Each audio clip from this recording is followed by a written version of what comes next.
پٹھان کو کسی نے اطلاع دی کہ اس کا چینی دوست کافی بیمار ہے۔ وہ اس کی خیریت معلوم کرنے اسپتال پہنچ گیا۔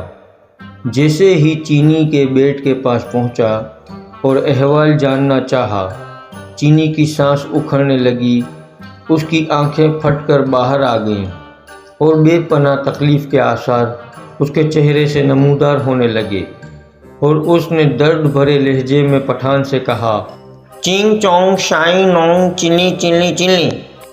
یہ کہتے ہی وہ مر گیا۔ پٹھان کو احساس ہوا کہ یقیناً مرتے وقت اس کے دوست نے کوئی اہم پیغام دیا ہوگا، اس کا مطلب معلوم کرنا چاہیے۔